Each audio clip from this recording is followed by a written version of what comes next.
Um, yeah, I just remember that first encounter I had with Coach Mora. It was in 2021, right before the Clemson game.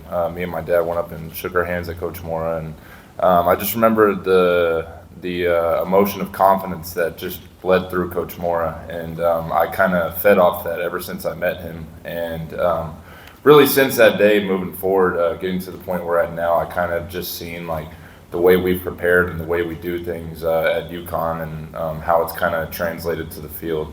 It's just been super special to be a part of this group. I can say I've been here for 6 years now. These past 3 years have been nothing short of special, and this year in particular has definitely been the best one. Um, well, I got here in the first spring when Coach Moore got here, so I wasn't here early on, through the tough times. But one person I think about in particular through those times is my brother Dow over there, and he's told me everything. He's been here for 6 years along with Chase, and like this is just a blessing to be here where we're at now. And at least for me, honestly, when I first came here, I knew from meeting Coach Moore and the staff that like we had something special, and we had the opportunity to do something special. And ever since we all came here and put in the work together, we've just been making deposits to make sure that this day comes to fruition. So here we are now. Before you ask any more questions, I'll just say that we've got we have 8 captains, so everyone on our team's a captain, but John Nider, who's a wide receiver, he's a special teams captain. John Bechtel, special teams captain. Dalmont, who's, as Jelani just said, has been here a long time, and then Cam Edwards. So if you want to ask them questions as well, they're able to answer. For Jelani and Coach, just can you describe what the experience surrounding this game has been like? You guys have been here for a couple days. What have you been able to do? So you maybe got a tour of the stadium, things like that. Can you just describe what these last couple days have been? For me, honestly, all of these things are great. Like Coach Moore said, we're thankful for everyone who put all this together. But we came here to work at the end of the day. A lot of the guys here, I know they agree. So that's all I have to say about that, honestly. I think I'll echo what Jelani says. We've tried to have a really nice blend of work and then enjoying the experience. Our players have spent a lot of time together. It's a very close team. I think they've enjoyed spending the holidays amongst one another, away from family. They don't necessarily be like being away from family, but they just enjoy the company of each other. And we worked hard. We did not get off our schedule and our routine at all. Having a Saturday game has helped us. One of the reasons we're a little late this morning is because we practiced at a certain time the day before the game, and we stuck to the script. These guys have had great practices all week. I've been really impressed with the maturity of the team, their ability to focus in when it's time to work and yet still enjoy the great experience that the city of Boston and the Fenway Bowl has been able to provide for these guys.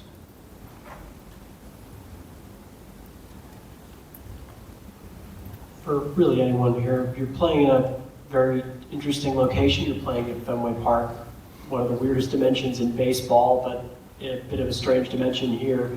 For the football game, benches on the same side, really tight in one of the end zones to the wall. What kind of preparation has gone into this one with substitutions, coaching from further away, anything that kind of has had to be different heading into this one?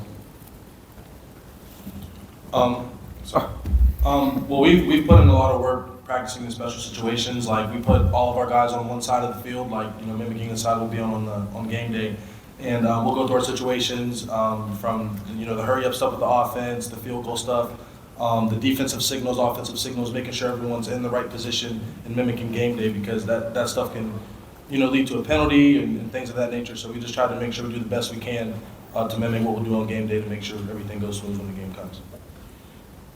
For whoever's willing to answer this one, obviously on the other side of the ball, a lot of focus has been over there, right? With who's coming in as the next head coach, and a lot of the talk, kind of the outside noise. Are you guys able to glean anything from that, kind of take something from that going into the game, or do you just try to block it all out and focus on yourself? We don't try to, we do. It's irrelevant to us. We can't control the emotional component of our opponents, and so we don't try to. We focus on what we can control, and that's our preparation, that's the way we work, that's the attention to detail, it's the mindset, it's the way we go out and perform. And as far as I know, Coach Belichick will not be taking the field on Saturday, so it's irrelevant to this football team.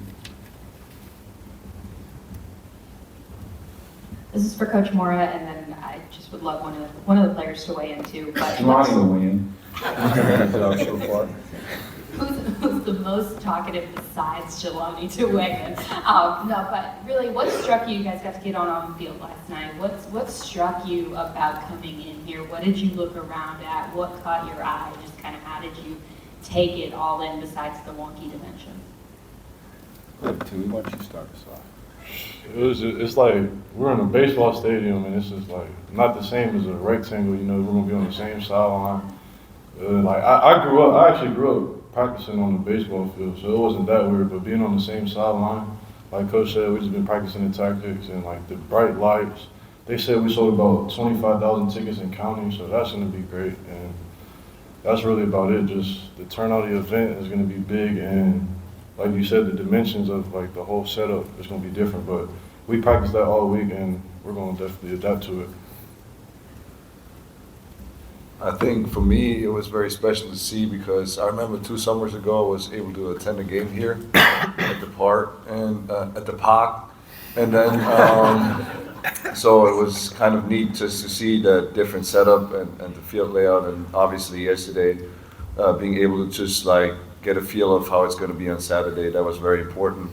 But also just see the Green Monster and just seeing the UConn on that Green Monster, I think that was pretty special.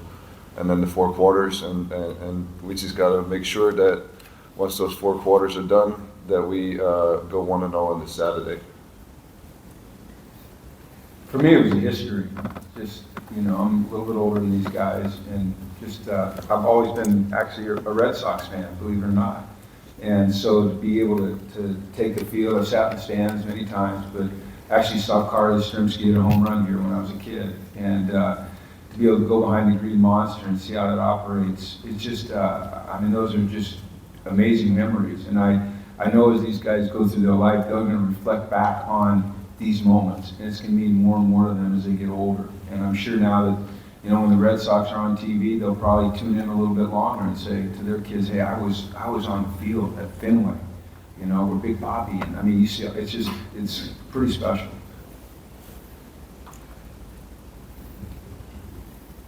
Thanks.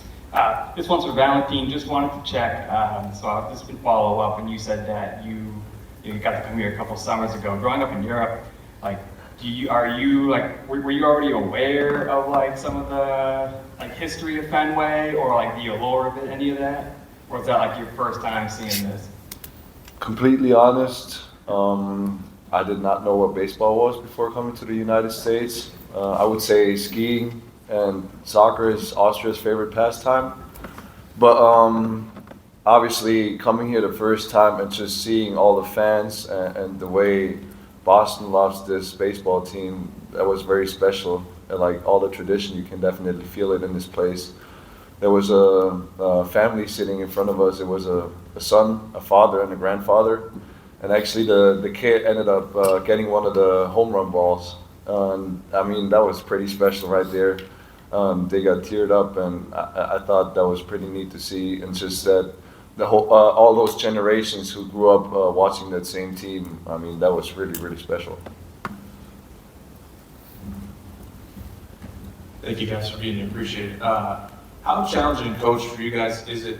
You've had a long layoff since the regular season, and this game, you know, my guys might be sitting out on either side, and it's a different team you might be scouting compared to what you would have seen earlier in the season with film. How do you adjust for that when there's so many extra factors that come with it on top of it being at Fenway and all these other things? So prep, scouting, the whole 9 yards. Well, we're fortunate because there's only one player that was able to play, physically able to play for us. It's not going to be with the team. So we are just business as usual. When we scout an opponent, we're certainly going to prepare for the opponent. Obviously, with Freddie Comm plays, it's going to be a little bit different. But the schemes that they use, those will stay consistent. Any game that you go into, you have to be ready to make adjustments mid-game, during the game, well before halftime. But the most important thing you can do is you can master your craft. You can put the work in. You can be detailed. And like I said, have the right mindset, be ready to adjust, and play as hard and as physical and as violent as you can and go out and execute. And so that's our focus. It's always be prepared for your opponent, but we're playing against our standard. And that's, you see him shaking there, that's what we preach. And we believe in that, and that's what we'll try to demonstrate tomorrow. Thank you.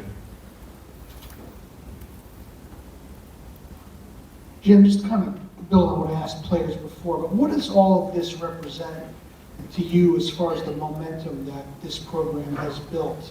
You know, a conference tie-in was moved to get you here, right? Somebody obviously wanted you guys here. What does that all represent to you in terms of what's being built and the momentum at UConn? It means a lot.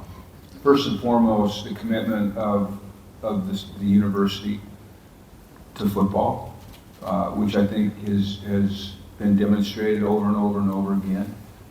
Secondly, just the dedication, the commitment, the hard work of these guys sitting to my right and these guys over here and their teammates back at the hotel right now. A lot of them acted on blind faith, and their commitment to achieving things that haven't been achieved here in a while has been extra special. It's been extraordinary. It's uncommon. I've said it to you many, many times. This is, and I told these guys today, this is the most rewarding and the most special football team I've ever been around in my entire career. And it's because these guys work for it. They care about each other. There's no entitlement. They don't expect anything to be given to them. They're committed to the process. And it's unique in today's sports environment to have a group of 115 players like we're lucky to have at the University of Connecticut. And it also, to me, signifies progress. And that progress is built on the backs of these guys. And, you know, David Benedict over here, who's, you know, she sat in my living room 3 years ago, and we talked about this and where we want to be, and we're getting there. We've still got a long ways to go, but the commitment is there. And once again, it's because of, these are special men. And they're going to be successful in anything they do in life because of the lessons they've learned here at UConn. For Coach Mora, you just talk about coming from the pros. What does a bowl game like this mean to you and your personal experience? You know, what's it been like, you know, to come from the NFL and coaching in college? It's been amazing. It's football's football on the field, but football off the experience off the field between the NFL and college is very, very different. It's much more personal at this level. You're dealing with a younger athlete. They maybe need you a little bit differently in their lives than a professional football player does. The opportunity to come to a bowl game and experience the events and the camaraderie is different than anything you ever experienced at the NFL level. And at this point in my career, my life, it's what I enjoy most. Having the chance to spend time with these guys and our whole staff is it's just different. And Freddie and I, you know, we competed against each other in the NFL several times. And as we were talking before we all walked out here, it was, we both agreed, it was just the experience of being around student athletes that makes this so special. I'll direct it at Chase, but if any of you guys, players, want to chime in, what does it mean to you that so many guys have stayed with this program over the last month with everything going on, practiced and plan on playing in this game, to finish this thing out with you guys for your last game? Yeah, I think one thing for me that I've always lived by is loyalty. And you look at guys that have been here in the past. I'll use one example, and this guy I think about a lot, and Christian Haynes. I mean, he was a guy who bought into this program every single year he was here. He was here for 6 years, and I tried to live my life based off how he did and how the habits he formed. He formed all these good habits, and he wanted to be a leader for his team. And I just sought after him, and I thought everything he did was special. And so the way I kind of live my life now and the way I try to lead these guys on the field and like off the field, I try to live through him. So I'd say loyalty is the biggest thing amongst this entire program. And I say if you can buy into that, then you can really be a part of a special team and make something happen. So I wanted to add something else. Another thing I feel like is, like Coach Moore mentioned earlier, is like blind faith and just like trusting the process of what we have going on and trusting the people that are around us. Like, we have a great support system in the entire facility, the program, everything, like Mr. Benedict, like everyone, puts their time in to help us get where we want to go. And it's just, a blessing for us to all be here now, today, and surrounded with the people we love and people that love us. So. There's been a lot of discussion in the last couple of years about bowl games and their place in the sport. What does these events mean to you as a team, as a coach, as a player, coming into something, a postseason game? What do these events mean to you personally? I'll let you guys answer. That's a good one. I think we're very appreciative to kind of reap the rewards of our hard work. I mean, all year we try to fight for that extra, that 13th game. And so it means a lot to be able to come here and obviously not forget about what got us here in the first place, and obviously put in the work still on a daily basis, but at the same time just be able to experience what we achieve for ourselves, and then not forget to all that work that led to this the whole year, not just during the season. So it's definitely special to have those moments and celebrate it together as a team, because it took every single person on the whole team, on the whole staff to get to this moment.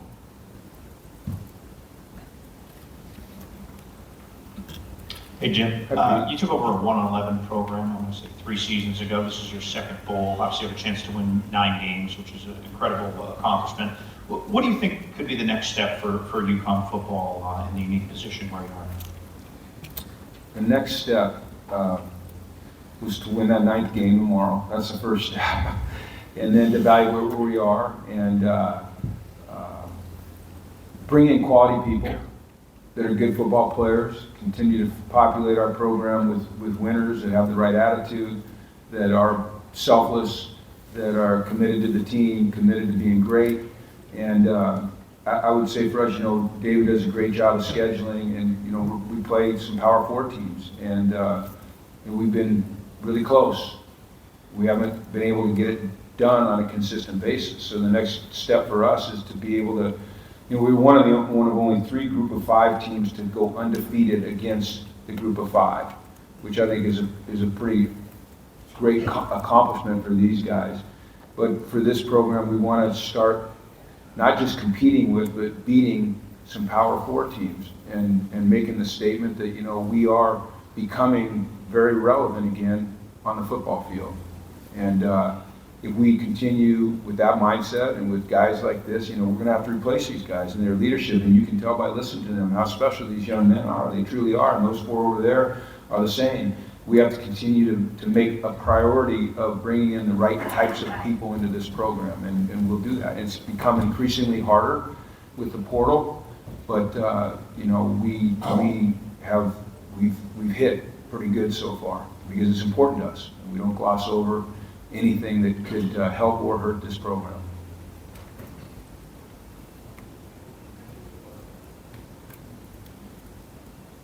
Good. Thank you so much. Well, thank you so much for being here. Appreciate it.